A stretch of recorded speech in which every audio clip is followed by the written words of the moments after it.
Hola mis amados hermanos, ¿cómo están? Este es Pastor Peter una vez más en este día de estudio. Estamos haciendo un estudio bíblico abriendo la palabra de Dios y pues sencillamente pues estudiando la palabra y compartiéndola con nuestra iglesia local, pero además también con nuestra familia extendida en las naciones.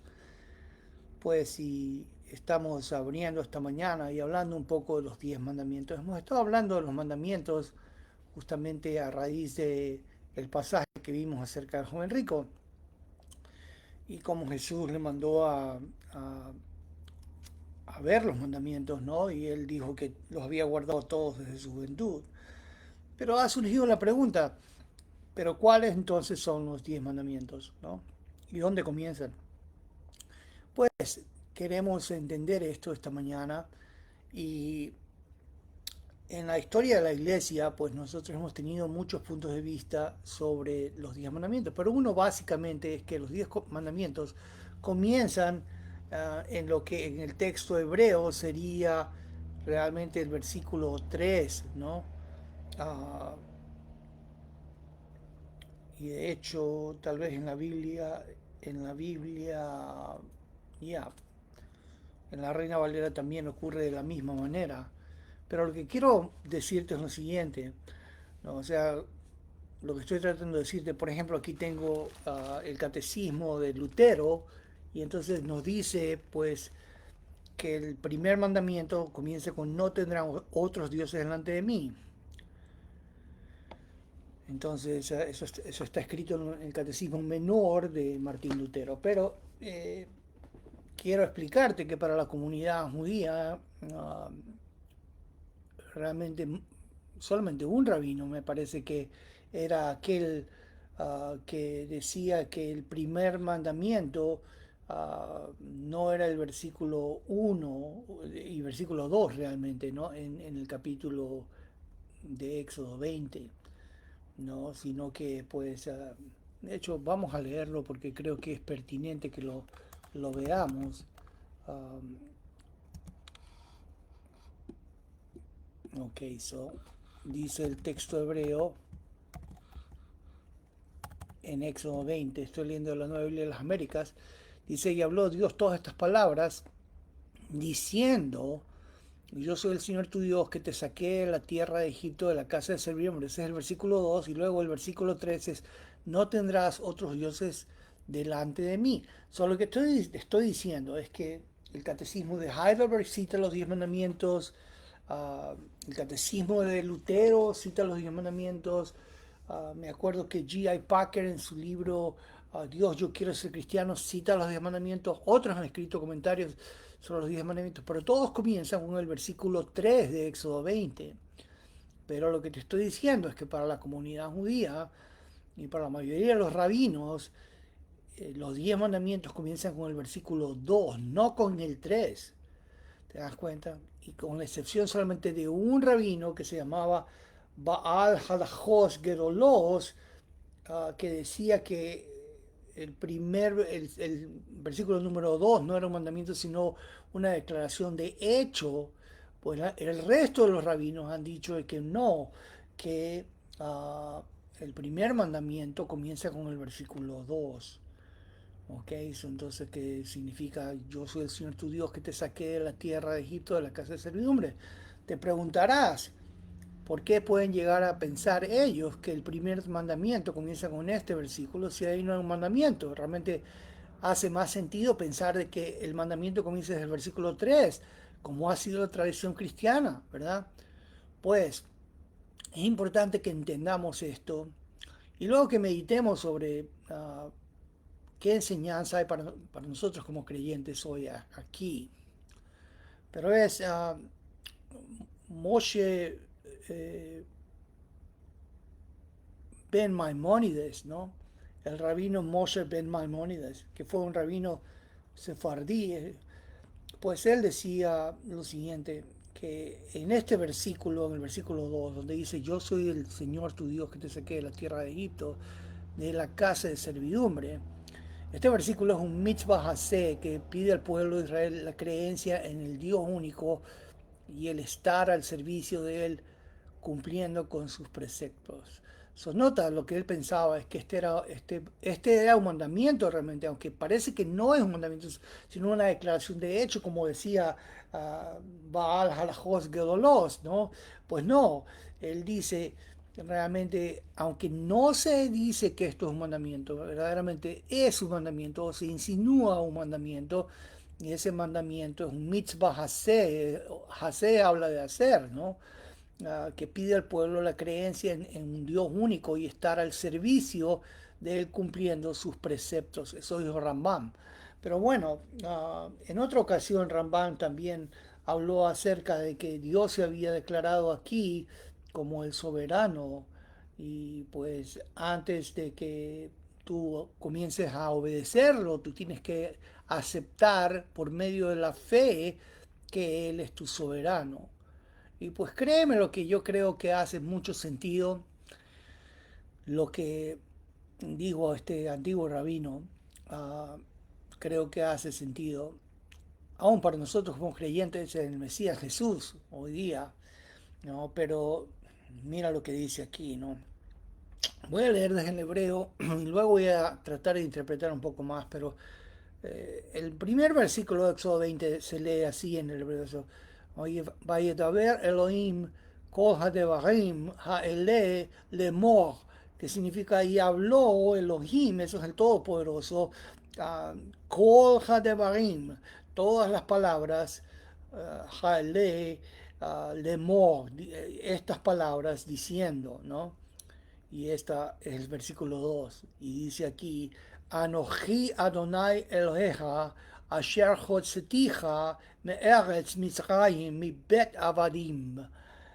Lo voy a leer de nuevo. Anoji Adonai Eloheja, Asher Hotzeticha, Me'eretz Mitzrayim, mi Bet Avadim, que significa, Anoji Adonai, significa yo soy Dios, ¿no? Yo soy el Dios del pacto, de hecho, es el Dios que se reveló ahí en la zarza ardiente, que es el gran yo soy, es el eterno, como algunos le han llamado, el Dios que era, que es y que ha de venir, es el todo suficiente y aquel que suple todas las necesidades del pueblo que entra en pacto con él y está diciéndole ahí, acuérdate que esto es un evento, no está ahí Moisés en el monte Sinaí y hay un matrimonio que se está consumando entre Adonai, el Dios de Israel, y su pueblo. Y los rabinos han considerado que estos 10 mandamientos eran como una ketubah, era un contrato matrimonial. Pues ahí estaba diciendo Dios, ahí, Anoji Adonai Eloheja, yo soy el Dios, yo soy el Dios del pacto, tu Dios, Eloheja, y siempre en esa palabra Elohim, Eloheja aquí, ¿no? Traducía esa connotación de Él, hay una connotación de que Él es todopoderoso, y claro, Él lo había demostrado, habiendo sacado al pueblo de Egipto por mano portentosa, con hechos y milagros y señales prodigiosas, de una mano fuerte. Y él dice que él es aquel que te sacó de la tierra de Egipto, Misraim, me eres Misraim. Y pues ahí dice Mivet Abadim. Entonces mira, dice que es una casa de esclavos. Wow. Yo te dije que esto tiene un sentido para nosotros.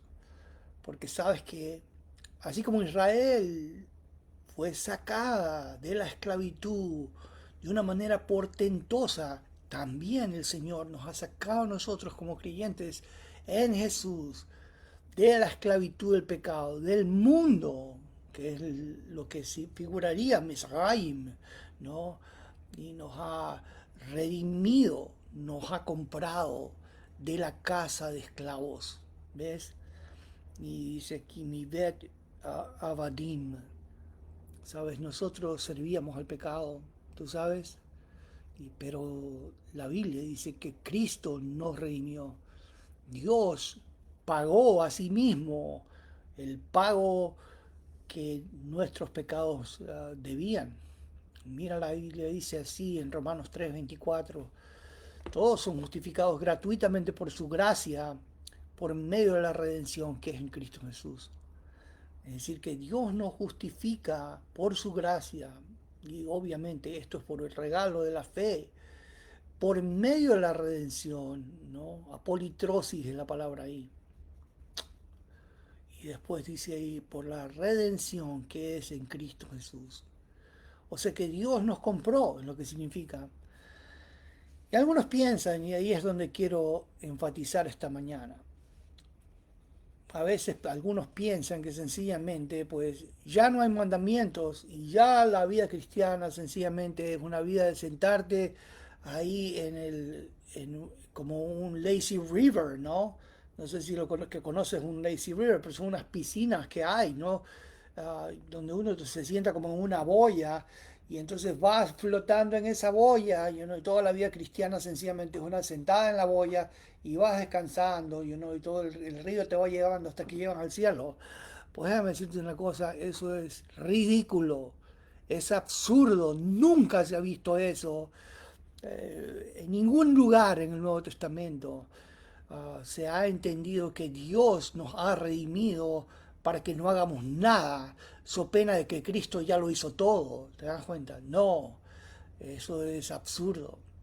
No es bíblico. De hecho, hay cantidades de mandamientos en el Nuevo Testamento que prueban lo contrario. El antinomiano está equivocado porque hay mandamientos en el Nuevo Testamento que te hablan acerca de no robar y de no engañar y de no enojarse y de hacer morir cosas de la carne, ah, de renovar tu mente, de transformarte por medio de la renovación de tu entendimiento. Tantos mandamientos que hay en el Nuevo Testamento que te van diciendo, sí, Cristo te redimió, pero no te redimió para que te sientes en el lazy river, te redimió para que lo obedecieras ahora a Dios. ¿Te das cuenta?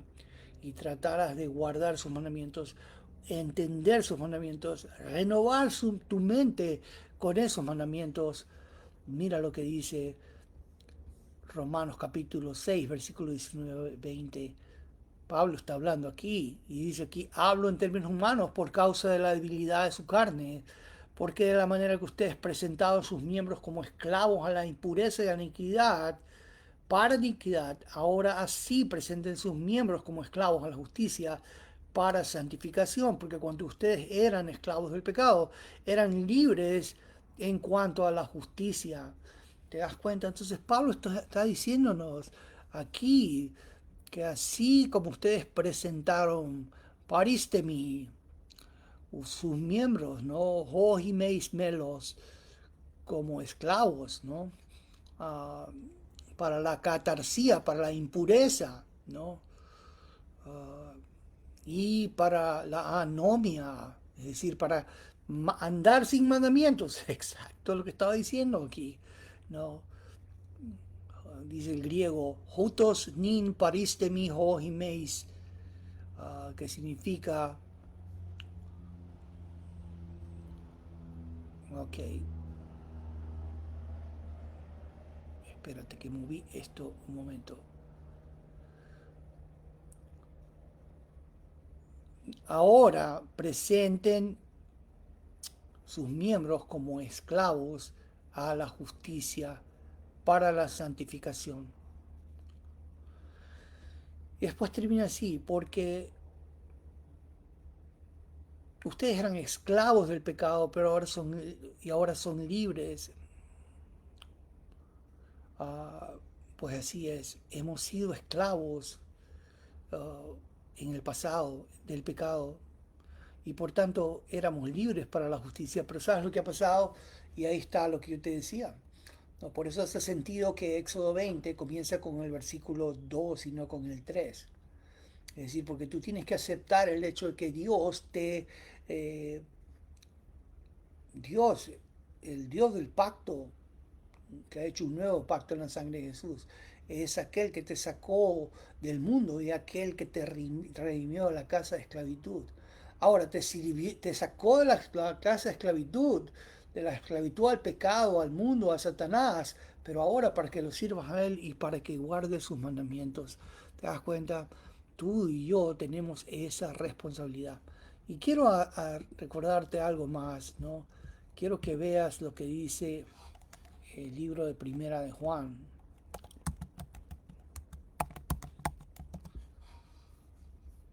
Y dice así, Primera de Juan, capítulo 2, versículo 3. En esto sabemos que hemos llegado a conocerle si guardamos sus mandamientos. El que dice el versículo 4, el que dice yo he llegado a conocerle y no guarda sus mandamientos, el tal es un mentiroso y la verdad no está en él. Después, 1 Juan 3:22 dice, todo lo que pidamos lo recibimos de Él porque guardamos sus mandamientos y hacemos las cosas que son agradables delante de Él. 1 Juan 3:24 dice, el que guarda sus mandamientos permanece en Él y Dios en Él. Y en esto sabemos que Él permanece en nosotros por el Espíritu que nos ha dado. 1 Juan 5:2, en esto sabemos que amamos a los hijos de Dios cuando amamos a Dios y guardamos sus mandamientos.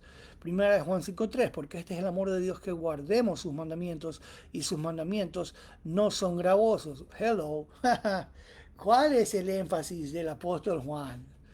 El antinomianismo de decir, bueno, ya Cristo me redimió, yo estoy andando en el Lazy River, no tengo que saber nada de los mandamientos. No, lo que te está diciendo el apóstol Juan es que tienes que conocer los mandamientos y esos mandamientos pues te ayudan a hacer las cosas que son agradables delante de Dios. ¿Para qué Dios redimió a Israel allí en Éxodo 20? Eso es lo que tienes que pensar esta mañana. Los redimió para que le sirvieran. Y así Dios nos ha redimido en Cristo Jesús para que le sirvamos. ¿Y cómo le servimos? Por medio de los mandamientos. Pues si guardamos sus mandamientos, entonces todo lo que pidamos lo recibimos de Él y hacemos las cosas que son agradables delante de Él. Te animo a que sigas estudiando. Cristo te ha redimido con un propósito y ese propósito es que le sirvas y que le obedezcas, que conozcas su palabra y que la guardes. Que el Señor nos dé su gracia para poder cumplir con esto. Sigamos creciendo en el conocimiento de nuestro gran Dios y Salvador Jesucristo. Te recuerdo que la Iglesia Bautista Miramar sirve para este propósito. Nos reunimos todos los domingos a las 9 de la mañana aquí en West Park, en el condado de Broward, y estaremos contentos de verte ahí. Por cierto, un mandamiento que tenemos en el Nuevo Testamento es que no hay que dejar de congregarse. Algunos dicen, bueno, no, lo que pasa es que yo veo online. No, Dios no te mandó a que veas online. El mandamiento es que tienes que congregarte. ¿Por qué congregarte? Por el hecho de que cuando tú estás rodeado de hermanos, primero la fe de otros, el cantar con otros, adorar con otros, eso te estimula. Pero además otras personas pueden orar por ti, conocerte, conocer que es tu necesidad, ¿sabes? Y orar por ti. ¿Y qué importancia? Tener una familia en Cristo que está caminando contigo en este peregrinaje hasta que lleguemos a la ciudad santa, ¿no? Hasta que veamos a Cristo cara a cara. Pues eso hace la iglesia, te estimula al amor, a las buenas obras, al servicio, a Cristo. Eso es lo que es la iglesia. Si tú no vienes a la iglesia local, el asunto es que tú estás desconectado y sabes, estás más expuesto al enemigo. Y así como un carbón que no está cerca de los otros carbones se apaga, ¿no? Así algunos se van apagando porque no están cerca de la iglesia local. La iglesia local tiene un propósito. Hay mandamientos que están relacionados con la iglesia local, como por ejemplo bautizarse. No te puedes bautizar tú solo y vivir tú solo. Tampoco tomar la cena del Señor. No, tú no puedes tomar la cena del Señor por ti solo, porque habla de un cuerpo, ¿no? Habla de los miembros, habla de estar en paz con todos los hermanos, ¿no? Y recibir su paz también. Ah, y Cristo camina en medio de su iglesia local. Así que te animamos a que vengas y te congregues con nosotros. No tienes excusa. Debes obedecer al Señor en ese sentido. Ahí está un mandamiento para cumplir. Pero bueno, sin más, qué gusto haberte saludado esta mañana. Medita en lo que te hablé. Abre Éxodo 20 y mira pues lo que dice el Señor acerca de sus mandamientos y de cómo agradarle. Que el Señor te bendiga y que tengas una semana de bendición. Con el permiso de Dios nos veremos el domingo. Bendiciones.